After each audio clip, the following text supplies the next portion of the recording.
আসসালামু আলাইকুম। আমি পলি। আমি এখন আপনাদের একটি গল্প পড়ে শোনাচ্ছি। গল্পটির নাম শালুক ফুলের লাজ নেই। লিখেছেন রাজিয়া রহমান। পর্ব সংখ্যা 1 থেকে 4 পর্যন্ত সবগুলো একসাথে পড়ে শোনাচ্ছি। আদনান গাড়ি থেকে নেমে হাত বাড়িয়ে জিন্স টপস পরা এক মেয়েকে বের করে আনলো। 4 বছর ধরে দেখা শালুকের 2 চোখ ভর্তি স্বপ্ন ভেঙে চুরমার হয়ে যেতে আর এক মুহূর্তও সময় লাগলো না। সেই মুহূর্তে আদনান আদনান ভাই, শালুকের আদনান ভাইয়ের পাশে এই কে? এরকম হবার তো কথা ছিল না। অথচ আদনান ভাই আসবে বলে শালুক আজ লাল শাড়ি পরেছে। আদনান ভাই তো তাকে বলেছিল শাড়িতে শালুককে একেবারে বউ বউ লাগে। তিনি যেদিন দেশে আসবেন শালুক যেন একটা লাল শাড়ি পরে সেদিন। আদনান সবার সাথে বিদেশিনীর পরিচয় করিয়ে দিচ্ছে। শালুকের সামনে এসে বলল, meet my lovely little sister. Shaluk, এই তোর ভাবি আশা। যদিও ওর নাম ঋদ্বিকা, তবে আমি ওকে ভালোবেসে আশা বলি। ওর বিদেশি নাম তো সবাই ঠিক করে বলতে পারবে না। হাদ্রিকা নামের অর্থ জানিস? অর্থ হচ্ছে প্রেমে ভরা একটি হৃদয়। আর তুই তো আরো আগে ওর নাম ভুল উচ্চারণ করবি। এমনিতেই সারা বছর অঙ্ক আর ইংরেজিতে ডাব্বা মারিস। একদমে কথাগুলো বলল আদনান।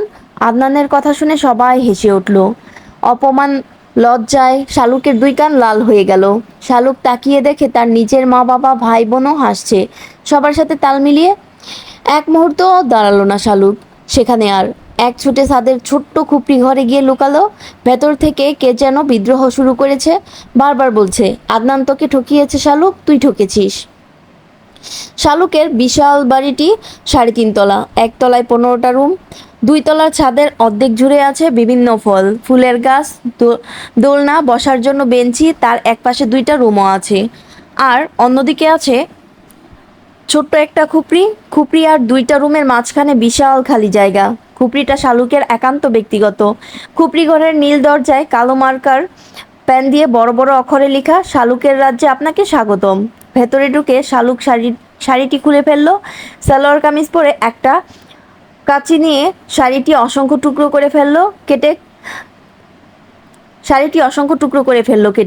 ক্লাস 10-এ পড়ুয়া শালুকের কাছে মনে হচ্ছে এই মুহূর্তে পৃথিবীতে তার সবচেয়ে বেশি অসহায় আর অন্য কেউ নেই। একপাল বাচ্চার মধ্যে বড় হওয়া শালুক খুব ছোটবেলায় টের পেল আদনান ভাই নামক মানুষটাকে তার ভীষণ ভালো লাগে। আদনান ভাই শালুকের নাম ধরে ডাকলে শালুকের ভীষণ লজ্জা লাগতো। এই ভালো লাগা কি শালুক জন্ম দিয়েছে? মোটেও না। আদনান ভাই যেদিন থেকে ওকে হেসে হেসে বলতো, এই ফেলটুস শালুককে আমি ছাড়া অন্য কেউ বিয়ে করবে না, সেদিন থেকেই শালুক লজ্জা পেত। এই লজ্জা ধীরে ধীরে ভালো লাগা থেকে ভালোবাসায় রূপ নিল। সবাই তাকে আদনানের বউ বলে খেপাতো। সেই ছোট্ট বয়সেই শালুক ধরে নিয়েছিল আদনান ভাই তার একান্ত ব্যক্তিগত মানুষ। সেই ধারণারও পোক্ত হলো আদনান ভাই বিদেশ যাবার পর। শালুক যখন ক্লাস 8-এ উঠল, আদনান ভাই তো সেদিন তাকে বলেছিল, জিএসসি পরীক্ষায় ভালো রেজাল্ট করতে হবে শালুক, আমার বাচ্চারা নয়তো তোকে ফেলটুসমা বলে খেপাবে। সেদিন সেদিন আদনান ভাইয়ের কথা শুনে শালুক কল কেটে দিয়েছে। এই লোকটা এত লজ্জা দিয়ে কথা বলতে পারে। সেই মানুষের পাশে আজ অন্য মেয়ে দাঁড়িয়ে। হাদ্রিকা না ফাদ্রিকা নামের একটা মেয়েকে নিয়ে এলো আদনান ভাই। শালুকের কেমন দম বন্ধ লাগছে। অনুভূতিতে আজ সবচেয়ে বড় আঘাত লেগেছে। কিশোরী মনের প্রলয়ঙ্কারী ভালোবাসা আদনান বুঝলো না। বিছানায় উপর হয়ে শুয়ে শালুক অঝরে কাঁদলো। শালুকের সেই কান্নার একমাত্র সাক্ষী ছিল নীল আকাশ। এই নীল আকাশ সব কিছুর সাক্ষী। সেদিনও এই আকাশ সাক্ষী ছিল, যেদিন আদনান ভাই তাকে বলেছিল, আমার শালুকটা আজ কত বড় হয়েছে কে জানে। চুমু খাওয়ার মতো বড় হয়েছে কি। বৈশাখ মাস শুরু হয়েছে। হঠাৎ করেই নীল আকাশ কালো হয়ে গেল। শালুকের অশান্ত মনের মতো আকাশটাও মুহূর্তেই অশান্ত হয়ে গেল। কিছুক্ষণের মধ্যেই ঝমঝমিয়ে বৃষ্টি নামলো। শালুক বৃষ্টিতে ভিজতে ভিজতে পারে না। বৃষ্টির পানিতেও ওর অ্যালার্জি আছে। জানালার কাচের এপাশে দাঁড়িয়ে শালুক চোখের জল বিসর্জন দিচ্ছে আর তার ব্যথায় ব্যথিত হয়ে আকাশও সমানতালে বর্ষণ চালিয়ে যাচ্ছে। কিছুক্ষণ পরেই শালুক দেখতে পেল আদনান ভাই মেয়েটার হাত ধরে ছাদে চলে এসেছে। দুজন মিলে হাত ধরাধরি করে বৃষ্টিতে ভিজছে। শালুকের বুকের ভেতর আগুন জ্বলে উঠল। হাদ্রিকা না ফাদ্রিকা মেয়েটার রিবন্ডিং করা সোজা তারের মতো চুলগুলো লাফালাফি করার কারণে মুখে এসে পেঁচিয়ে গেছে। জানালার ওপাশে থেকে শালুক দেখলো আদনান ভাই পরম যত্নে মেয়েটার চুল সরিয়ে দিচ্ছে মুখ থেকে। খিলখিল করে হেসে মেয়েটা তার মাথা নাড়াচ্ছে। তার কাজ সমান চুল আদনানের মুখে গিয়ে লাগছে। মুগ্ধ হয়ে আদনান তা দেখছে। মেয়েটা টুপ করে আদনানের গালে একটা চুমু খেলো। শালুকের কি প্রচণ্ড রাগ হলো। জানালার পর্দা টেনে দিয়ে কোমর সমান লম্বা চুলগুলো শালক কাঁচি দিয়ে কেটে একেবারে ঘাড় পর্যন্ত নিয়ে এলো। তারপর এক অজানা শোকে মাথার চুল খামচে ধরে কাঁদতে লাগলো। আদনান ভাই অন্য কারো এটা শালুক মানতে পারছে না কিছুতেই। এই ধ্রুব সত্যিটা কেন শালুকের সহ্য হচ্ছে না, শালুক জানে না। বৃষ্টি থামলো 2টা বাজার একটু আগে। শালুক তখনও ফুপিয়ে ফুপিয়ে কাঁদছে। এত কষ্ট হচ্ছে কেন তার? নিজের কান্না কিছুতেই শালুক সামলাতে পারছে না। মতির মা এসে শালুকের খুপড়ির দরজায় ধুমধাম কিল মারতে লাগলো। তারপর চিৎকার করে ডেকে বলল, সবাই খাইতে বসছে, বড় চাচায় আপনারে ডাকে, তাড়াতাড়ি আইতে কইছে, নয়তো ছোট আম্মা কইছে ঝাড়ু নিয়ে আইব। আপনার জন্য বিদেশি ভাবির সামনে কি একটা বেজ্জতি হইবে না পা, আসেন তাড়াতাড়ি। বিদেশি ভাবি? শালুক করুণ হাসলো শব্দ দুটা শুনে। ভাবি? বাহ। মাথায় ভালো করে ওড়না পেঁচিয়ে শালুক মতির মার সামনে নেমে এলো। নিচতলা বিশাল ডাইনিং টেবিলে 25টা চেয়ার। শালুকদের যৌথ পরিবার। বাবারা 3 ভাই, তাদের ছেলে মেয়ে, দাদা দাদি, বিধবা বড় ফুবু, তার ছেলে মেয়ে নিয়ে বিশাল বড় সংসার তাদের। শালুক যেতেই আশা বলল, তুমি আমার পাশে বসো শালুক। বিরক্তিতে ভুরু কুঁচকে শালুক সরে গেল। বড় চাচার পাশে চেয়ার খালি ছিল। শালুক সেখানে গিয়ে বসলো। মেয়েটার মুখে বাংলা কথা শুনে শালুক কিছুটা আশ্চর্য হয়েছে। টেবিলে আজ বিভিন্ন পদের খাবার সাজানো। সবকিছু সবকিছু আদনান আসবে উপলক্ষে করা। শালুকের একবার ইচ্ছে হলো টেবিলে থাকা সব খাবার ছুঁড়ে ফেলে দিতে। সাহসের অভাবে শালুক পারল না। তবে অভিমান করে একটা কাজ করলো, নিজের অতি প্রিয় খাবারগুলোও খেলো না। ডাল আর করলা ভাজি দিয়ে মেখে মেখে ভাত খেতে লাগলো। এক লোকমা ভাত খায় আর 1 গ্লাস পানি খায়। শেষ পর্যন্ত দেখা গেল প্লেটে অর্ধেক ভাত রয়ে গেছে, কিন্তু শালুকের পেটে আর জায়গা নেই।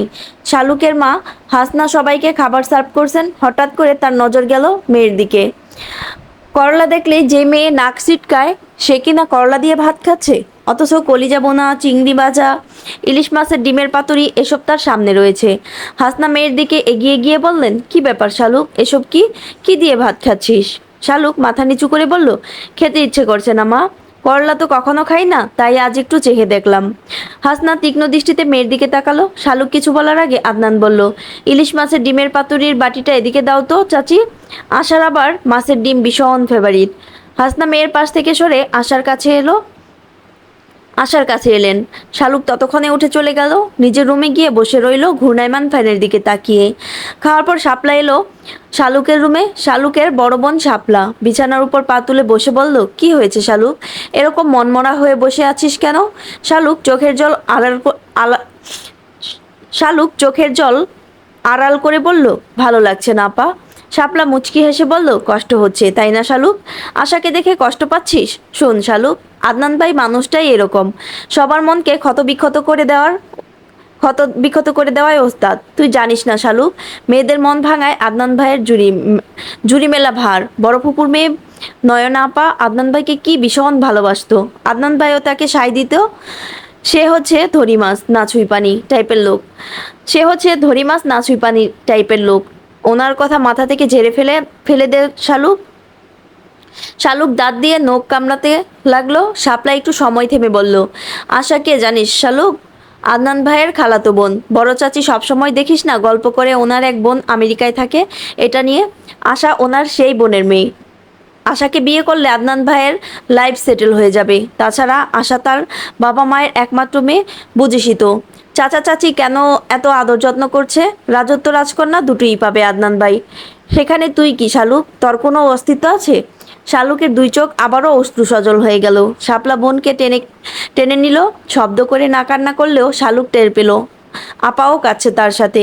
বিকেলে চায়ের আসরে সবাইকে ডাকা হলো। আদনান সবার জন্য কি উপহার এনেছে তা দিবে সবাইকে। অনিচ্ছা সত্ত্বেও শালুককে যেতে হলো, নয়তো মায়ের হাতের মার সব পিঠের উপর দিয়ে যাবে। বাবা চাচাদের জন্য আদনান ব্র্যান্ডের ঘড়ি আনলো। মা চাচি ফুপুদের জন্য সেম ডিজাইনের শাড়ি, ছেলেদের জন্য বিভিন্ন রঙের টি শার্ট, মেয়েদের জন্য মেকআপ কসমেটিক্স আইটেম। দাদার জন্য আনলো কয়েকটা ব্যথানাশক বাম, শীতের চাদর, দাদির জন্য চাদর, রূপোর কাজ করা একটা পানের বাটি, মতির মায়ের জন্য শাড়ি আনলো। সবার শেষে একটা সায়েন্টিফিক ক্যালকুলেটর বের করে শালুককে দিয়ে বলল, এটা তোর জন্য, অঙ্কে যাতে ফেল না করিস তার জন্য এই ক্যালকুলেটর, একেবারে অরিজিনাল। দাম কত জানিস এর? বারবার ফেল করার কথা তোলায় রাগ করে শালুক ক্যালকুলেটর আদনানের কোলের উপর ছুঁড়ে মেরে উপরে চলে এলো। সিঁড়ি দিয়ে ওঠার সময় শুনতে পেল আদনান হেসে হেসে বলছে, ফেলটুস আবার কেমন রাগ দেখায়, এই রাগ ফেলটু মেয়েদের মানায় না। শালুকের এত লজ্জা লাগলো এসব শুনে, কিছু বলতে পারল না। মনে মনে শপথ নিল সেও ভালো করে পড়ালেখা করে সবাইকে দেখিয়ে দিবে।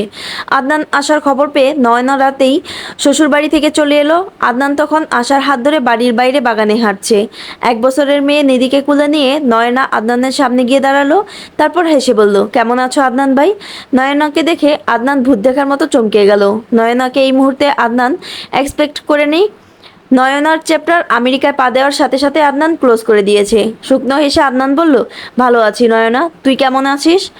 এই, কে তোর মেয়ে? খুব কিউট তো। নয়না বাঁকা হেসে বলল, কিউট তো হবেই, আমি তো ফর্সা, মেয়ের বাবাও ফর্সা, এজন্য আমার নিধিও এত কিউট। নিধির নাম শুনে আদনানের বুক কেঁপে উঠল। নয়নার সাথে প্রেম থাকাকালীন আদনান বলেছিল তাদের মেয়ে হলে নাম রাখবে নিধি, আর ছেলে হলে নাম রাখবে নিদ্র। নয়না সেটা মনে রেখেছে দেখে আদনান লজ্জিত হলো। আশাকে সেটা বুঝতে না দিয়ে সহজ গলায় বলল, ও আমার ফুফাতো বোন নয়না। আশা হাত বাড়িয়ে হ্যান্ডশেক করলো নয়নার সাথে। নয়নার বুকে এক অচেনা ব্যথা শুরু হলো। এ ব্যথা সে গত 3 বছর ধরে বুকে মাটি চাপা দিয়ে রেখেছে। আদনান আশার হাত ধরে বলল, চলো বাসায় যাই, তোমার খিদে পেয়েছে নিশ্চয়ই, নাস্তা করবে চলো। নয়না মেয়েকে কোলে নিয়ে আদনানের গমন পথের দিকে তাকিয়ে রইল। তারপর বিড়বিড় করে বলল, প্রতারক। শালুক সিদ্ধান্ত নিল হাজরিকাকেও আশা বলে ডাকবে না, হাজরিকাও বলবে না, ওকে ফার্জিকা বলে ডাকবে। রাতে খাওয়ার সময় শালুক বসলো না প্রথম বেচে। শালুকদের বাড়িতে মা, চাচি, ফুপু, দাদি এরা সবাই পরের বেচে বসে। শালুকের ওই ফার্জিকাকে সহ্য হচ্ছে না কিছুতেই। খেতে বসে আদনান ভাইয়ের করা আদিক্ষেতা দেখলে শালুকের ইচ্ছে করে কাচের গ্লাস ছুঁড়ে ফার্জিকার মাথা ফাটিয়ে দিতে। তবে একটা নাটক দেখার লোভও শালুক সামলাতে পারল না। নয়না আপার সামনে আদনান ভাই কিভাবে ফার্জিকাকে যত্ন খাওয়ায় তাই দেখার ইচ্ছা। শালুক স্টাডি রুম থেকে একটা চেয়ার টেনে নিয়ে ফ্রিজের পাশে বসলো। ফ্রিজ আর ডাইনিং টেবিলের দূরত্ব 10-12 হাত। নয়না বসেছে আদনানের মুখোমুখি। আদনান মুরগির কলিজা ভুনা নিয়ে আশার দিকে এগিয়ে দিয়ে বলল, এটা খেয়ে দেখো, ছোট চাচির হাতের স্পেশাল রান্না এটা। তোমাকে বলেছি না ছোট চাচি হচ্ছে দ্রৌপদীর ছোট বোন, উনি যা রান্না করেন তাই বেস্ট হয়। আশা মুচকি হেসে বাটিটা নিতে যাবে তখনই নয়না বলল, বাটিটা এদিকে দাও তো আপা, বাটিটা এদিকে দাও তো আশা। যদি তুমি না খাও নিধিকে আবার সবসময় এসব পুষ্টিকর খাবার খাওয়াতে হয়, এখন তো এসব খাবার ছোটদের বেশি দরকার। আশা হাসি মুখে বাটিটা ঠেলে দিল নয়নার দিকে। আদনান জ্বলন্ত দৃষ্টিতে নয়নার দিকে তাকিয়ে রইল। নয়না মুচকি হেসে বলল, আশা তুমি আবার ভেবো না যেন তোমার মুখের খাবার আমি কেড়ে নিয়েছি। না বোন, আমার আবার এসব অভ্যেস নেই, এসব আমাকে দিয়ে হয় না। মেয়েটা আবার সব খাবার মুখে তোলে না। বাবার আদরের মেয়ে তো, ডাল ভাত দিলে নাক ছিটকায়, এই মেয়ে এখনই। ওর বাবাও তেমন, মেয়ে কি খাবে তা আগে হাজির করে রাখে। আশা হেসে বলল, না না নয়না, এসব কি বলছো? নিধি বাচ্চা মানুষ, ওর তো এসব খেতে হবে এখন। আশা না বুঝলেও আদনান ঠিকই বুঝলো নয়না কি বোঝাতে চেয়েছে। আশা যদি বুঝতো নয়না তাকে মিন করে কথাটা বলেছে, আদনানকে আশা কেড়ে নিয়েছে, তবে আদনানের কপালে শনি ছিল। নয়না বাড়িতে যতক্ষণ আছে আদনানকে সতর্ক থাকতে হবে, কোনোভাবেই যেন নয়না আদনানের সাথে আলাদা করে কথা বলতে না পারে। বহু চেষ্টায় আদনান এই বড় মাছটাকে বড়শিতে গেঁথেছে। এ নয়না শালুকের মতো চুনোপুটি নয়, রাঘব বোয়াল। চোখ চোখ মুখ শক্ত করে আদনান নয়নার দিকে তাকিয়ে রইল। নয়নার দিকে তাকিয়ে রইল। দূর থেকে তার দিকে তাকিয়ে রইল শালুক। নয়নার কথাতে শালুক খুশি হলেও বুকের ভেতরে জ্বলুনি কমছে না। ইচ্ছে করছে আদনান ভাইকে শক্ত করে জড়িয়ে ধরে বলতে, আমাকে এভাবে ঠকালে কেন আদনান ভাই? আমি তো তোমার বউ হবার স্বপ্ন 2 চোখ ভরে দেখেছিলাম, আমার কি দোষ ছিল? প্রথম বেচের খাবার শেষ হওয়ার পর মহিলারা খেতে বসলো। শালুকের ততক্ষণে খিদে মরে গেছে। বুক ভর্তি যন্ত্রণা শালুককে ধুমড়ে মুচড়ে দিচ্ছে। হাসনা এবার আর শালুককে আলাদা খেতে দিলেন না, নিজের পাশে বসিয়ে দিলেন। এক পাশে শান্ত আর অন্য পাশে শালুককে নিয়ে হাসনা খেতে বসলেন। শান্ত শালুকের ছোট ভাই, 9 বছর বয়স। ডান পা আর ডান হাতে ওর কিছুটা সমস্যা আছে। ডান পা বাম পায়ের চাইতে খাটো হয়, সমান তালে হাঁটতে পারে না। ডান হাতে খেতে পারে না, গুছিয়ে কথা বলতে পারে না, সহজে কিছু বুঝতে পারে না। অথচ দু চোখ ভর্তি মায়া তার। চেহারা দেখলে মনে হয় যেন দেব শিশু। শালুকের সবচেয়ে বেশি মায়া তার এই ছোট ভাইয়ের জন্য। হাসনা এক লোকমা শালুকের মুখে দিচ্ছেন, এক লোকমা শান্তর মুখে দিচ্ছেন, নিজে খাচ্ছেন না। খাওয়াতে খাওয়াতে শালুকের মেজো চাচি ফরিদাকে জিজ্ঞেস করলেন, ধ্রুবকে কল দিয়েছো আপা? ফরিদা চোখ নিচু করে বলল, আমার কল কি ও কখনো রিসিভ করে আপা? আপনি দিয়ে দেখেন, এই জগৎ সংসারে আপনি ছাড়া অন্য কাউকে তো ও মান্য করে না। ধ্রুব ভাইয়ের কথা শুনে শালুকের চোখ মুখ শুকিয়ে গেল, কাশি লেগে গেল। হাসনা মেয়েকে পানি খাইয়ে দিয়ে বললেন, মানুষ হবি না তুই, হাতে পায়ে বড় হয়েছিস, শুধু মাথায় বুদ্ধি হয়নি। হাসনার কথার মধ্যেই শাপলা ফোন নিয়ে ছুটে এসে বলল, মা ধ্রুব ভাই কল দিয়েছে।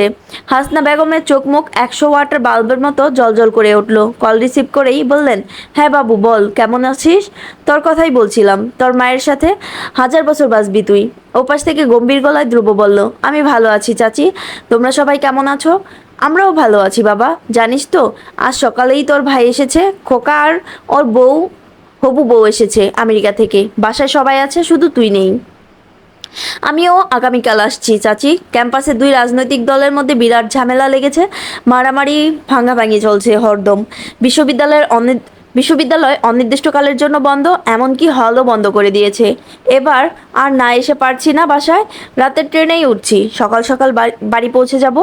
হাসনা বেগম আনন্দিত গলায় বললেন, এরকম ঝামেলা যেন তোর ক্যাম্পাসে সব সময় হয় বাবু, তাহলে অন্তত আমরা তোকে চোখে দেখার সুযোগ পাবো। খোকা বিদেশে ছিল, তাও ওকে রোজ ভিডিও কলে দেখতাম, অথচ তুই দেশে থেকেও আজ 2 বছর তোকে দেখি না। তোর চেহারাও প্রায় ভুলতে বসেছি। এই বাড়িতে সবাই আদনানকে খোকা বলে ডাকে আর ধ্রুবকে বাবু বলে ডাকে। এবার আসলে একটা ছবি বাদাই করে তোমার বেডরুমে লাগিয়ে দিয়ে যাব, প্রতিদিন ছবিটা দেখলে আর ভুলবে না। স্পিকার অন থাকায় সবাই খিলখিল করে হাসতে লাগলো ধ্রুবর কথা শুনে। ধ্রুব কল কেটে দিল। ফরিদা বেগম কাচুমাচু হয়ে বললেন, আপা ধ্রুবর রাগ কি এখনো কমেনি? আমার ভীষণ খারাপ লাগে আপা। আমি কি দোষ করেছি? আমি তো জানতাম না ধ্রুবর বাবা মায়ের ব্যাপারে কোনো কিছু, মাঝখান থেকে ফেসে গেলাম আমি। তাছাড়া তখন অল্প বয়স ছিল, সংসার বুঝতাম না। হাসনা বেগম আশ্বাস দিয়ে বললেন, ভেবো না আপা, সব ঠিক হয়ে যাবে। শালুকের হাত পা কাঁপতে লাগলো থরথর করে। আদনান ভাই তো ফেলটুস পর্যন্ত সীমাবদ্ধ থাকে, এই বান্দা তো আরও এক কাঠি উপরে। শালুক মনে মনে বলল, মরার উপর খাড়ার গা বুঝিয়ে একেই বলে আল্লাহ।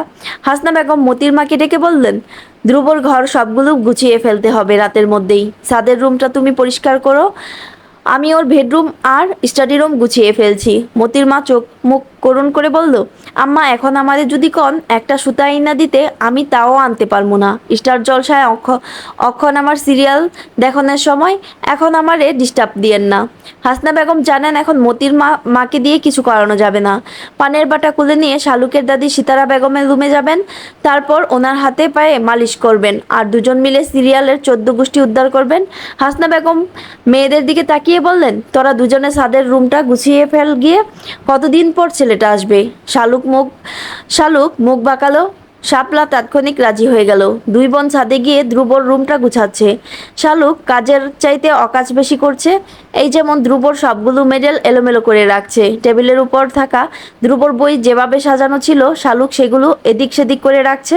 শাপলা গিয়ে ওয়াশরুম পরিষ্কার করছে। শালুক আলমারি থেকে তেলাপোকা বের করে ধ্রুবর বিছানার নিচে রেখে বিছানার চাদর তোষকের নিচে গুজে রাখলো, যাতে করে তেলাপোকা বের হতে না পারে। মার্কার পেন দিয়ে বাম হাতে রিডিং টেবিলের সাথের দেয়ালে লিখলো, আমি ধ্রুব সব কিছুতে সিরিয়াস থাকি। সিরিয়াস থাকতে থাকতে আমার টয়লেটও সিরিয়াস হয়ে গেছে, এজন্য সহজে আমার টয়লেট পায় না। নিজের লেখা দেখে শালুক নিজেই সন্তুষ্ট হলো। রাইটিং এক্সপার্টের বাবারও সাধ্য নেই বের করে যে এই লেখা শালুক লিখেছে। শালুকের প্রতিশোধ পরায়ণ মন কিছুটা শান্তি পেল। সেই কবেকার কথা, ধ্রুবভাই বাড়িতে থাকাকালীন সময় একদিন শালুকের হোমওয়ার্কের মাঝখানে গটগট করে লিখে দিয়েছিল, আমি শালুক মাথা ভর্তি গোবর নিয়ে থাকি, এজন্য সবসময় আমার শরীর থেকে গোবরের সুবাস আসে। গোবর ভর্তি মাথায়, এজন্য আমার পড়ালেখা ঢোকে না। সেদিন এক বিষয় হোমওয়ার্কও শালুক স্যারদের দিতে পারেনি। 2 হাত লাল করে বাড়িতে এসেছে স্যারদের বেতের মার খেয়ে। ধ্রুবর উপর শালুকের ভীষণ ক্ষোভ। ছোটবেলা থেকেই এই লোকটা শালুককে জোর করে সবকিছুতে, বিশেষ করে পড়ার ব্যাপারে। যেখানে শালুক নিজেই জানে তার মাথা ভর্তি গোবর, এই মাথায় লেখাপড়ার চাইতে বেগুন টমেটো চাষ করে লাভবান হওয়া যাবে, সেখানে এই ধ্রুব কিছুতেই মানতে চায় না। তার কথা হচ্ছে, আল্লাহ সবাইকে মেধা দিয়েছে, শালুক নিজের মেধায় ফেলে দিয়েছে। শালুকের উচিত সে মেধায় শান দিয়ে ধারালো করা। শালুককে পড়ানোর জন্য সবসময় খেপাতে থাকে ধ্রুব, যাতে করে রাগের বশে হলেও শালুক একটু পড়ে। কিন্তু শালুক কেন জানি এই একটা ব্যাপারে রাগই করতে পারে না, কিছুতেই না। যদি একটু রাগ করতে পারতো তবে সব বিষয়ে খারাপ করলেও অন্তত ইসলাম শিক্ষায় তো ভালো করতো। অথচ শালুক সব বিষয়ে টেনে টুনে পাস মার্ক পায় আশেপাশের সবার থেকে দেখে দেখে। মাঝে মাঝে শালুক নিজেই নিজেকে বলে, এত গাদা স্টুডেন্ট যে এই পৃথিবীতে আছে তা আমি আমাকে না দেখলে বিশ্বাস করতে পারতাম না।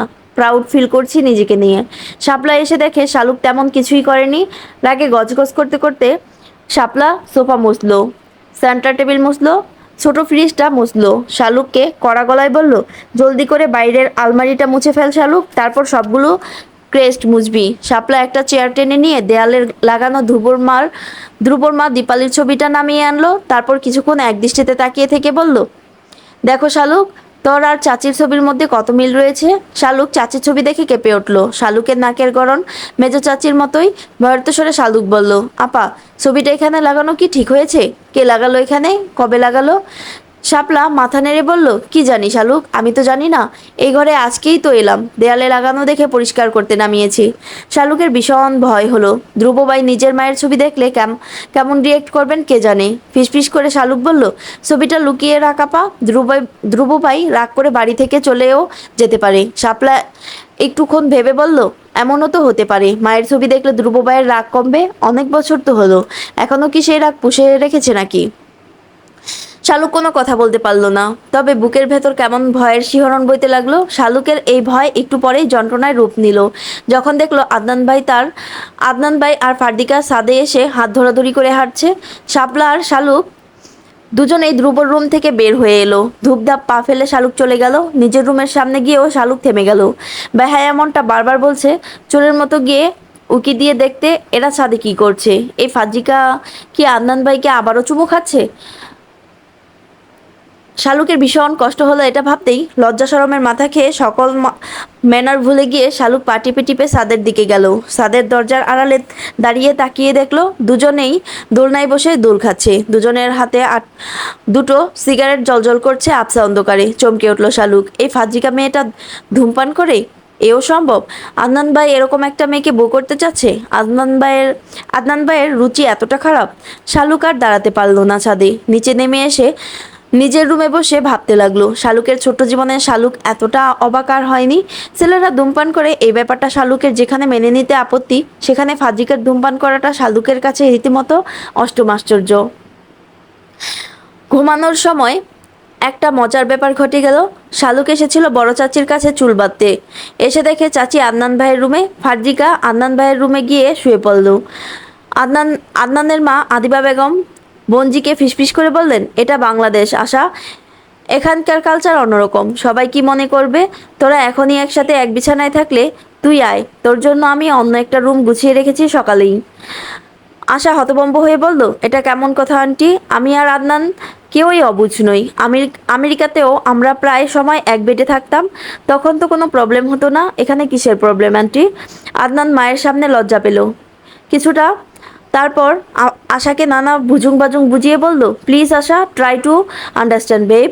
আশা কিছুক্ষণ চুপ থেকে বলল, ওকে ফাইন, তবে আমি একা ঘুমাতে পারবো না, আমি শালুকের সাথে ঘুমাবো। আদনান চমকে উঠল শুনে। শালুক, নয়না কেউই নিরাপদ নয়। আদনান ষড়যন্ত্রের ভঙ্গিতে বলল, শালুকের ঘুমের ঘরে হাঁটাচলা করার অভ্যেস আছে। ওর পাশে কেউ ঘুমালে তার গলা টিপে ধরে ঘুমের ঘরে লাথি মেরে ফেলে দেয় বিছানা থেকে। বেব, আমি তোমার কোনো ক্ষতি হোক তা চাই না, তুমি বেটার শাপলার সাথে ঘুমাও। অনিচ্ছা সত্ত্বেও আশা বের হয়ে গেল আদনানের রুম থেকে। আড়ালে দাঁড়িয়ে শালুক এসব শুনে রেগে গেল। দাঁতে দাঁত চেপে কিরমিরিয়ে বলল, আদনাইন্নার বাচ্চা, আমার নামে এসব মিথ্যা কথা বললি তুই? মনে রাখিস, এসব কিছু একদিন আমিও বাস্তবায়ন করব, তোর আর তোর ফাজিকার উপরে। যদি না করি তবে আমি ফেলটু শালুক না। এই 2 তলার ফ্লোরের উপর দাঁড়িয়ে শপথ নিলাম, কসম, এই 2 তলার যদি না করি তবে এই 2 তলা ভূমিকম্পে ভেঙে যাবে। শালুক আজকে নিজের রুমেই ঘুমাবে। শাপলার সাথে ঘুমাতে গেলে তার চুল কেটে ফেলার খবরটা জানাজানি হয়ে যেতে এক মুহূর্ত সময় লাগবে না। সবচেয়ে বড় কথা, শালুককে নিয়ে একটা ছোটখাটো দরবার বসবে। বাড়িতে মেয়েদের মধ্যে শুধুমাত্র শালুকের চুলই ঘন, লম্বা, সিল্কি। অন্যদের চুল কোঁকড়ানো অথবা ছোট অথবা পাতলা। এজন্য শালুকের চুলে শালুক নিজেই হাত দিতে পারে না। শালুকের মনে হয় চুলগুলো শুধু তার মাথায় রয়েছে। এমনিতেই এই চুলের মালিক এই বাড়ির সবাই। বড় চাচি, মেজো চাচি সপ্তাহে 2-3 দিন ধরে চুলে বিভিন্ন হেয়ার প্যাক লাগিয়ে দেয় শালুককে। নিজের রুমের দরজা লাগাতেই শাপলা এসে দরজায় ধুমধাম ধাক্কাতে লাগলো। শালুক সবেমাত্র মাথা থেকে ওড়না সরিয়েছে। দরজায় ধূপধাপ শুনে আবারও ওড়না ভালো করে মাথায় পেঁচিয়ে শালুক উঠে গিয়ে দরজা খুলল। ফ্যাকাশে মুখে শাপলা দাঁড়িয়ে আছে দরজার সামনে। শালুক জিজ্ঞেস করার আগে শাপলা বলল, আদুর বিদেশিনী আমার রুমে এসে হাজির, আমার সাথে ঘুমাবে নাকি? আমার কেমন জানি লাগতেছে শালুক, তুইও আয় আমার রুমে। এমনিতেই এমনিতেই তো তুই একা ঘুমাতে পারিস না, আজ কি মনে করে নিজের রুমে এলি? শালুক একটু ভাব নিয়ে বলল, আমি কি আজীবন ছোট থাকবো নাকি? একা ঘুমানোর অভ্যাস করছি। আর তোর রুমে 3জন মিলে গাদাগাদি করে ঘুমাতে পারবো না? আপা, ফাজিকারে দেখলে কখন কি করে ফেলি আমার মাথা ঠিক নেই। আমি কসম করেছি এটা নিয়ে। শাপলা চোখ গোল করে জিজ্ঞেস করলো, কিসের কসম? শালুক মাথা নেড়ে বলল, এই 2 তলার কসম। একদিন চরম প্রতিশোধ নিব। ওই আদনান আর ফাদ্রিকাকে কি বলেছে জানিস? ওই আদনান তার ফাদ্রিকাকে কি বলেছে জানিস? আমার নাকি ঘুমের ঘরে হাঁটার অভ্যাস, মানুষের গলা টিপে ধরার অভ্যাস, তাই আমার সাথে যাতে না ঘুমায়। তখনই আমি কসম করেছি, যদি না করি তবে এই 2 তলা ভূমিকম্পে ভেঙে খান খান হয়ে যাবে। আদনাইন্নার আদনাইন্না আর ওর পীড়িত ফাদ্রিকাকে নিয়ে আদনাইন্না আর ওর পীড়িতের ফাদ্রিকাকে নিয়ে। শাপলা বোনের দিকে কিছুক্ষণ তাকিয়ে থেকে বলল, তুই থাকবি কোথায় তখন? শালুক ফিক করে হেসে বলল, আমাকে এত বোকা ভেবেছিস আপা? আমি কি সেটা না ভেবেই কসম করেছি নাকি? আমি ছাদে আমার চিলেকোঠার ঘরে থাকবো। ভেঙে গেলে 2 তলা যাবে, ওটা তো ভাঙবে না, ওটার কসম তো করিনি। শাপলা হতাশ হয়ে বলল, তুই যদি জানতি শালুক তুই কি পরিমাণ বোকা, তবে এই কসম করতি না।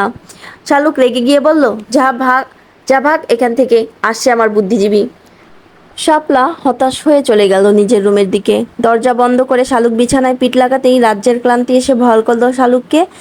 নিজেকে কেমন নিস্তেজ, নিষ্প্রাণ লাগছে শালুকের কাছে। একটা মানুষের প্রতারণায় শালুক এভাবে গুড়িয়ে যাবে কখনো কি ভেবেছে সে? অসাড় হয়ে যাওয়া দেহটা যখন ঘুমের রাজ্যে প্রবেশ করেছে, সেই মুহূর্তে শালুকের মাথায় আসলো সে আসলেই বোকা। তা না হলে সে কিভাবে বড় চাচির কাছে গিয়েছিল তখন চুল বাঁধার জন্য? কেউ যাতে ওর চুল কেটে ফেলার ব্যাপারটা ধরতে না পারে তার জন্য ঘুমটা দিয়ে রাখছে সকাল থেকে। একা ঘুমাতে ভয় পাওয়ার পরেও নিজের রুমে একা ঘুমাতে এসেছে, অথচ সে কিনা এক মুহূর্তে ভুলে গেছে মাথার চুলের কথা। নিজেকে নিজে জিজ্ঞেস করলো, শালুক কবে তোর মাথায় বুদ্ধি হবে শালুক? জবাব এলো না। ঘুমাতে গিয়ে শালুকের হঠাৎ করে মনে হলো জানালার ওপাশে কে কে যেন দাঁড়িয়ে আছে। আর চোখে শালুক সেদিকে তাকাতেই যেন কিছু একটা সরে গেল। ভয়ে আতঙ্কে জমে গেল শালুক। একা ঘুমাতে গেলেই শালুকের এরকম হয়, সবসময় মনে হয় কেউ একজন আছে, তাকে আড়াল থেকে দেখছে। হঠাৎ করেই শালুক যেন নিঃশ্বাস ফেলার শব্দ পেল বিছানার নিচে থেকে। পায়ের কাছ থেকে কাঁথা টেনে নিয়ে কাঁথা মুড়ি দিয়ে শুয়ে পড়ল শালুক। মনে মনে একদম আয়াতুল কুরসি পড়ে যাচ্ছে। ঝুম বৃষ্টি নিয়ে সকাল শুরু হলো। জানালার গ্লাসের বৃষ্টির ঝাপটায় এসে বারবার আঘাত হানছে। শালুক চোখ খুলে তাকিয়ে দেখে চারদিক কেমন অন্ধকার হয়ে আছে। হতভম্ব হয়ে গেল শালুক। এক ঘুমে সে একদিন কাটিয়ে ফেলেছে। এমন ঘুমিয়েছে সে, সন্ধ্যা নেমে গেছে অথচ শালুক টের পায়নি। অবাক হলো শালুক আবার কিছুটা। কেউ তাকে ডাকলো না কেন? বিশেষ করে ধ্রুববাই বাড়িতে আসার সাথে সাথেই তো মা গলাটাকে একটা ছোটোখাটো হ্যান্ড মাইকের রূপ দিয়ে সবার কান ফাটিয়ে ডাকাটাকি শুরু করে, যেন ধ্রুব কোনো দেশের প্রাইম মিনিস্টার, তাকে দেখতে যেতেই হবে সবার। আজ এরকম করলো না কেন তবে মা? নাকি তাও শালুকের কানে যায়নি? ব্রাশ করে ফ্রেশ হয়ে শালুক পা টিপে টিপে বের হলো রুম থেকে। তারপর শাপলার রুমে গিয়ে বলল, আপা আমাকে কেউ ডাকেনি কেন? সন্ধ্যা হয়ে গেছে অথচ কেউ একবার ডাকলো না। আমি যদি মরে যেতাম তবে কেউ জানতিও না তোরা। শাপলা বিরক্ত হয়ে বলল, কানের কাছ থেকে যা তো শালুক, গাদার মতো কথা বলছিস। এমনিতেই রাতভর ওই আশার আর আদনান ভাইয়ের কাহিনী শুনতে শুনতে কান ব্যথা হয়ে গেছে, ঘুমাতে পারিনি সারা রাত ধরে। এখন ঘুমাতে দে। কষ্ট করে একবার গিয়ে দেখ ধ্রুব ভাই আসার কত দূর। স্টেশনে কে গেছে তাকে আনতে। শালুক চমকালো, ধ্রুবভাই এখনো আসেনি? তার মানে এখনো সন্ধ্যা হয়নি? আর সে কিনা ভয় পেয়েছে এই ভেবে যে সন্ধ্যা হয়ে গেছে। আনন্দিত হয়ে শালুক নিচে নেমে এলো। হাসনা রান্নাঘরে সবার জন্য নাস্তা বানানো হচ্ছে। বড় চাচি আর মেজো চাচি রুটি বানাচ্ছেন। ফুপু রুটি ছেঁকছে। শালুকের মা চুলায় আলু গাজর পেঁপে দিয়ে ভাজি করছে। মতির মা মাছ কুটছেন। শালুক নাক ছিটকালো। এইসব হাবিজাবি ভাজাভুজি খেতে শালুকের একেবারে বিরক্ত লাগে। মেজো মেজো চাচা চোরের মতো মুখ করে বসে আছে সোফায়। শালুকের ভীষণ মায়া হলো চাচার জন্য। এই লোকটা কত বছর ধরে ছেলের মুখে বাবা ডাক শোনে না। বাবা ছেলে মুখোমুখি হন না, একসাথে বসে খান না। শালুককে দেখে সেলিম সাহেব জিজ্ঞেস করলেন, স্কুলে যাবি কখন? শালুক আকাশ থেকে পড়েছে যেন স্কুলের কথা শুনে বিস্মিত হয়ে বলল, এই ঝড় বৃষ্টির মধ্যে তুমি আমাকে স্কুলে যেতে বলো চাচা? সামান্য লেখাপড়ার জন্য তো আর আমি আমার জীবন রিস্কে ফেলতে পারি না, তাই না? বেঁচে থাকার অধিকার আমারও আছে। আদনান চায়ের কাপ নিয়ে আস্তে আস্তে বলল, সেই সাথে পরীক্ষায় গোল্লা মারার অধিকারও শালুকের আছে। শালুকের ভীষণ বিরক্তি লাগলো। মনে মনে বলল, ফাজিকার সামনে স্মার্ট হতে চাচ্ছ? সে আমি ভালো করেই বুঝি। একদিন সবকিছু শোধ নিব। শুধু তোমার প্রতি একটা ভালোবাসা ব্যাপার আছে বলে চুপ করে থাকি। বাহিরে রিকশার টুংটাং শব্দ হতেই সেলিম সাহেব উঠে দাঁড়িয়ে গেলেন। তারপর ব্যস্ত হয়ে উপরে চলে গেলেন। হাসনা বেগম চিৎকার করে বলতে লাগলেন, আমার ধ্রুব বাবা আসছে রে, তোরা সব কোথায় গেলি? পাতলা একটা সাদা টি শার্ট পরনে ব্ল্যাক ট্রাউজার পরে ধ্রুব তখন আধ ভেজা হয়ে হাসনা বেগমের শাড়ির আঁচলে চুল মুছছে। সবাইকে সালাম দিয়ে এগিয়ে গেল আদনানের দিকে। তারপর দুই ভাই কুলাকুলি করলো। আদনান আশার দিকে তাকিয়ে বলল, তোর হবু ভাবি আশা।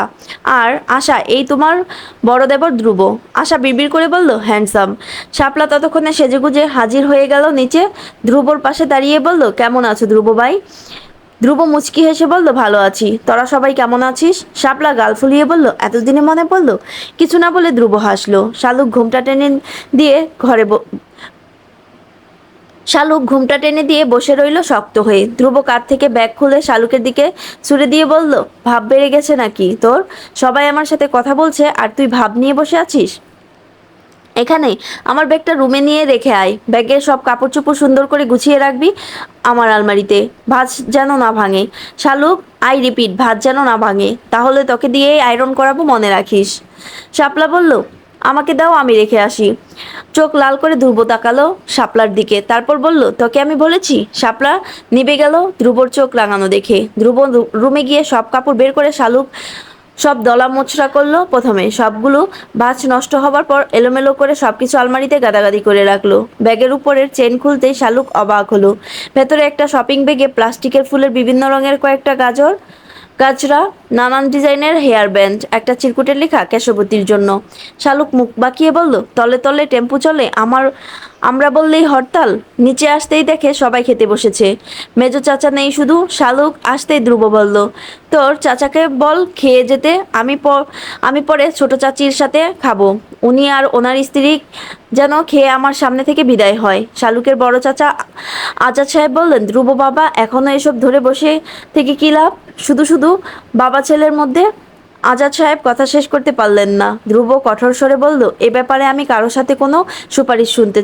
কাছ থেকে কোনো সুপারিশ শুনতে চাই না।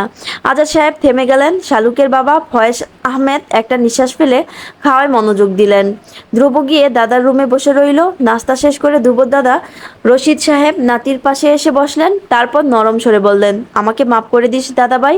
আমার জন্যই তোর শৈশব কৈশোর সব কিছু এলোমেলো হয়ে গেছে। আমার জন্যই তুই বাবা মা হারা হলি।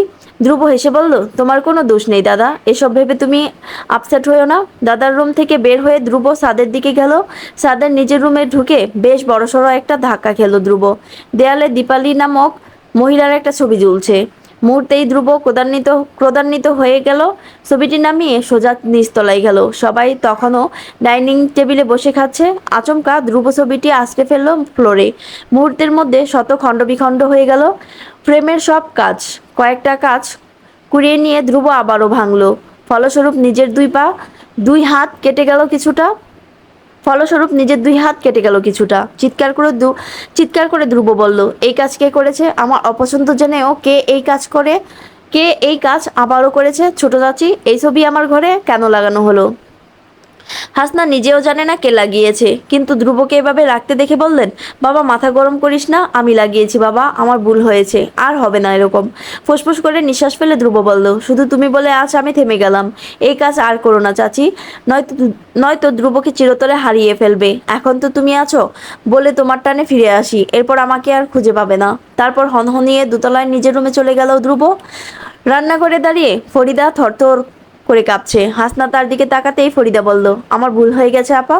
ধ্রুবর বাবা মাঝরাতে ঘুম থেকে উঠে এই ছবির দিকে তাকিয়ে থাকে। বউ হয়ে আমি কিভাবে সহ্য করি বলেন? যে আমার স্বামী তার প্রথম স্ত্রীর ছবি এভাবে লুকিয়ে দেখে। তাই ছবিটি আমি ধ্রুবর ছাদের ঘরে লাগিয়ে রেখেছি। ভেবেছি মায়ের ছবি দেখলে ধ্রুবর রাগ একটু হলেও কমবে। এখন দেখছি আমি ভুল ছিলাম। হাসনা কঠোর স্বরে বলল, এরকম কাজ আর কখনো করতে যেও না আপা। আমাকে জিজ্ঞেস না করে আর কখনো এসব কাজ করবে না। শালুকের ভীষণ মায়া হলো। ধ্রুব ভাইয়ের জন্য একটা মানুষ মনের ভেতর কত যন্ত্রণা লুকিয়ে রাখে তা আমরা বাহিরে থেকে কি একটুও বুঝতে পারি? মা নেই, বাবা থেকেও নেই, একা জীবন যে কাটায় তা কষ্টের গভীরতা কে মাপতে পারে? হাসনা শালুককে ডেকে বলল, ধ্রুবর ঘরে ওর নাস্তা দিয়ে আয় শালুক। নাস্তা ট্রে হাতে নিতেই শালুকের রাগ হলো। সে খেয়েছে হাবিজাবি ভাজাভুজি দিয়ে, অথচ ধ্রুববাইয়ের জন্য ঘন করে বানানো দুধ চা, পরোটা, কষা মাংস, ডিম ভাজা। শালুক মায়ের দিকে একবার তাকিয়ে মনে মনে বলল, এই যে আমার মা হয়ে আমার সাথে খাবার নিয়ে এই বাটপারি করলো। মা আমার কি কম কষ্ট হচ্ছে? সবাই দ্রুতবাইয়ের ব্যথা অনুভব করে, শালুকের ব্যথা কেউ বুঝে না।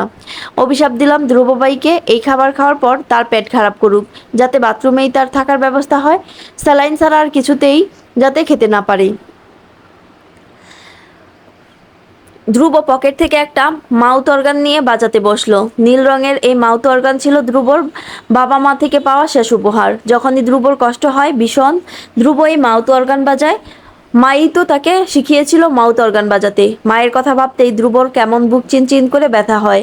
মায়ের চেহারাও সে প্রায় ভুলতে বসেছে। আজকে দেখে আবারও মনে পড়লো, আচ্ছা একটা জীবন তপস্যা করলেও কি ধ্রুব আর বাবা মাকে এক বন্ধনে আবদ্ধ করতে পারবে? শালুক রুমের দরজার সামনে দাঁড়িয়ে শুনতে পেল ভেতর থেকে একটা খুব সুন্দর সুর ভেসে আসছে। শালুকের বুঝতে দেরি হলো না এটা কিসের সুর আর কেন বাজছে। এ বাসায় সবাই জানে ধ্রুবর যখন অতিরিক্ত মন খারাপ হয় তখন সে মাউথ অর্গান বাজায়। সেই সময় কেউই তাকে ডিস্টার্ব করে না। মনে মনে এতক্ষণ ধ্রুবকে যেসব অভিশাপ দিয়েছে তা ফিরিয়ে নিয়ে আল্লাহকে বলল, আল্লাহ ধ্রুব ভাইয়ের যাতে কিছু না হয়, ওনার পেট খারাপ যাতে না করে কিছুতেই, এমনিতেই তার মন খারাপ। দরজায় নক হতেই ধ্রুব উঠে গিয়ে দরজা খুলে দিল। শালুক নাস্তার ট্রে বিছানার উপর রেখে বলল, আপনার নাস্তা। ধ্রুব এক ঝলক তাকিয়ে বলল, হাত কেটে গেছে, খাইয়ে দিতে পারলে খাইয়ে দে, নয়তো ট্রে নিয়ে বিদায় হ সামনে থেকে। শালুক কিছুক্ষণ ভাবলো কি করবে, তারপর উঠে চলে গেল। ধ্রুব হাতের দিকে তাকালো, রক্ত হাতেই শুকিয়ে গেছে। ধ্রুব মুচকি হেসে বিড়বিড় করে বলল, এই হৃদয়ে যে রক্তক্ষরণ হচ্ছে তার তুলনায় এই রক্ত কিছুই না। হৃদয়ে রক্তক্ষরণ নিয়ে বেঁচে থাকতে পারলে এই সামান্য হাতের কাটাকে কেন ভয় পাচ্ছি? হাসনা বেগম রুমে আসতে আসতে বললেন, হাত নাকি কেটে ফেলেছিস ধ্রুব? শালুক গিয়ে না বললে তো জানতামই না। কি কাণ্ড বলতো দেখি। ধ্রুব হাসলো। এই একটা মানুষ শুধু তাকে নিঃস্বার্থভাবে ভালোবেসেছে ছোটবেলা থেকে। সবার থেকে ধ্রুব অবহেলা পেয়েছে, এই মানুষটার থেকে পেয়েছে অকৃত্রিম ভালোবাসা। হাসনা পরোটা ছিঁড়ে নিয়ে মাংস দিয়ে ধ্রুবর মুখে পুরে দিয়ে বললেন, ধ্রুব এভাবে আর কতদিন বাবা? বাড়ির ছেলে বাড়িতে ফিরে আয় না। কি যে হলো তোর হুট করে? খোকাও আমেরিকা চলে গেল, তুইও তার এক সপ্তাহ পর চলে গেলি। বাড়িটা কেমন খা খা করে বাবা। জহিরও আসে জহিরও আসে চট্টগ্রাম থেকে। তোর ফুপুর ছেলের জন্য কি যে হাপি হাপিত্তেশ করে মরে, অথচ ছেলেটা আসতেই চায় না। আমরা কি ওর পর কেউ? এই বাড়িতে কি ওর মায়ের ভাগ নেই? তবে কেন ছেলেটা এত লজ্জা পায় বলতো? ধ্রুব খেতে খেতে বলল, আমি গত রাতে কল দিয়েছিলাম। আমাকে তো বললো আজকে বিকেলে ট্রেনে ভাইও আসবে, তবে কাউকে বলতে নিষেধ করেছে। মনে হয় ফুপুকে সারপ্রাইজ দিবে। চাচি তুমি কিছু বলো না কাউকে। হাসনা উৎফুল্ল হলেন শুনে, দু চোখ আনন্দে চকচক করে উঠল।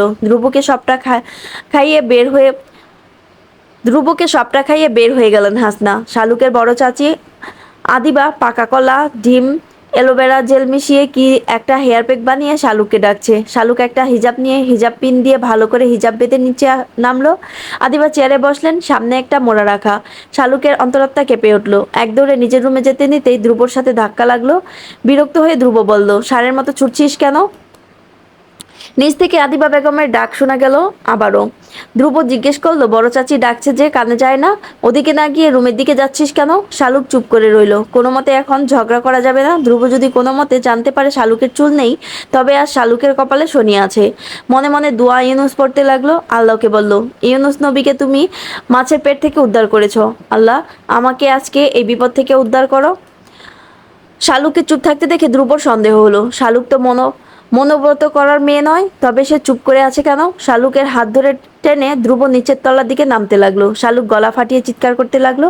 আদিবা বেগম শালুকের হিজাব খুলতে যেতে আরেকটা যুদ্ধ বাঁধলো। শালুক কিছুতেই তার হিজাব খুলতে দিবে না। আদিবা বেগম মেয়ের সাথে না পেরে ধ্রুবর দিকে তাকালেন। ধ্রুব এগিয়ে এসে শালুকের দুই হাত চেপে ধরে বলল, আপনি ওর হিজাব খুলেন চাচি। হিজাব সরাতেই আদিবা বেগম চিৎকার করে উঠলেন। ধ্রুব কিছু বুঝতে পারল না। শালুকের পিছনে গিয়ে চুল দেখে ধ্রুব নিজেও চিৎকার করে উঠল। মুহূর্তে সারা বাড়ি যেন জেনে গেল শালুকের কোমর সমান চুল শালুক কেটে ফেলেছে। মাথা নিচু করে শালুক দাঁড়িয়ে আছে। একটা মানুষের চুল নিয়ে সারা বাড়ির সবার এত মাথা ব্যথা হবে কেন? শালুক এই হিসেব কিছুতেই মিলাতে পারছে না। মুহূর্তে নিচতলার চেহারা বদলে গেল, যেন দরবার বসেছে। দাদা দাদি থেকে শুরু করে নয়না আপার পিচ্ছি মেয়ে নিধি পর্যন্ত সেই বিচার সভায় হাজির হলো। সবার এক প্রশ্ন, কেন শালুক চুল কেটে ফেলেছে? শালুক ভেবে পেল না কি জবাব দিবে। সে কি বলবে? আদনান ভাই ফার্দিকাকে বিয়ে করবে, এই দুঃখে কষ্টে সে চুল কেটে ফেলেছে? এই কথা শালুক জীবনেও বলতে পারবে না। ধ্রুব অস্থির হয়ে পায়চারি করছে। রাগে তার মাথা ফেটে যাচ্ছে। সে কিনা এই বেকুব গাদা মেয়েটার জন্য হেয়ার ব্যান্ড গাজরা নিয়ে এসেছিল, আর এদিকে সে টাক্কু হয়ে বসে আছে। শালুকের মনে হলো প্রতিবার পরীক্ষায় ফেল করার পরেও এরকম দক্ষযজ্ঞ বাঁধেনি। এবার এরা সামান্য চুল নিয়ে যা করছে। মিনমিন করে শালুক বলল, লম্বা চুল গরম বেশি লাগে, তাই আমি কেটে ফেলেছি। আদিবা বেগম হুঙ্কার দিয়ে বললেন, গরম লাগে তোর একার গরম লাগে? এই দুনিয়ায় আর কারো গরম নেই? তোর এত গরম লাগলে আমাকে বলতি, আমি তোর চাচাকে বলে তোর এসি লাগিয়ে দিতাম। তুই কোন সাহসে চুলে হাত লাগালি? শালুকের মেজো চাচি দূরে দাঁড়িয়ে প্যাচ প্যাচ করে কাঁদতে কাঁদতে বললেন, কত যত্ন করে তোর চুল এত বড় করছি আমরা। রাত জেগে ইউটিউবে গতকাল রাতেও একটা হেয়ার স্টাইল শিখেছি, অথচ তুই কি না সব আশায় পানি ঢেলে দিলি। আদনান হাসতে হাসতে বলল, লজ্জায় কেটে ফেলেছে মা, গিয়ে দেখো কোনো পরীক্ষায় ও আন্ডা পেয়েছে, তাই এই কাজ করেছে। ধ্রুব রেগে গেল আদনানের এই কথা শুনেই। হাত মুষ্টি করে নিজেকে সামলালো। আশা বলল, শর্ট হেয়ারেও শালুককে কিউট লাগছে আন্টি, ওর জন্য শর্ট হেয়ারই বেস্ট। আদনানের বোন আফিফা ধমকে উঠল আশাকে, চোখ রাঙিয়ে বলল, তুমি চুপ করো আশা, তুমি এসব বুঝবে না। আমাদের শালুকের চুল আমাদের পরিবারের সবার কাছে একটা ভালোবাসা, তুমি ওসব বুঝবে না। হাজার জিজ্ঞাসাবাদের পরেও শালুকের মুখ থেকে কেউ কথা বের করতে পারল না। তখন শালুকের দাদা ধ্রুবকে বললেন, তোর উপর দায়িত্ব রইল এই রহস্য উদ্ঘাটনের। আদনান হেসেই যাচ্ছে বারবার শালুকের চুলের এই অবস্থা দেখে। শালুককে এই মুহূর্তে ভীষণ রোগা লাগছে। প্রেমের চাকা খেয়ে শালুক যেই কষ্ট পেয়েছে, এখন বুঝতে পারছে তার চাইতেও হাজার গুণ বেশি কষ্ট তার জন্য অপেক্ষা করছে। কিছুক্ষণ ভেবে শালুক সিদ্ধান্ত নিল ধ্রুবভাইকে সে সত্যি কথা বলে দিবে। তা না হলে ধ্রুব যে সহজে শালুককে নিস্তার দেবে না, তা শালুকের চাইতে ভালো আর কে জানে। সন্ধ্যা হতে শালুক আজ বই নিয়ে বসে গেল। আজ পড়া নিয়ে কোনো অবহেলা চলবে না, কেননা আজকে শালুকের সামান্য একটু দোষ পেলেই সবাই হুমড়ি খেয়ে পড়বে শালুকের উপর। এক এক মগ ধুমায়িত কফি নিয়ে ধ্রুব এলো শালুকের রুমে। শালুককে পড়তে দেখে ধ্রুব মনে মনে হাসলো। বিছানার উপর দুই পা ভাঁজ করে বসে বলল, নে এবার ঝেড়ে কাশ তো শালুক, কোনো হাঙ্কি পাঙ্কি আমার সাথে করবি না।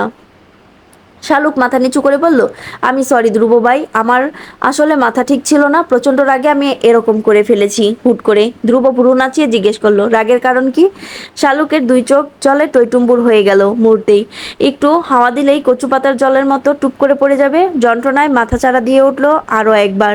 নেই আদনান ভাই আর শালুকের নেই। চিৎকার করে শালুকের এই কথা বলতে ইচ্ছে করলো।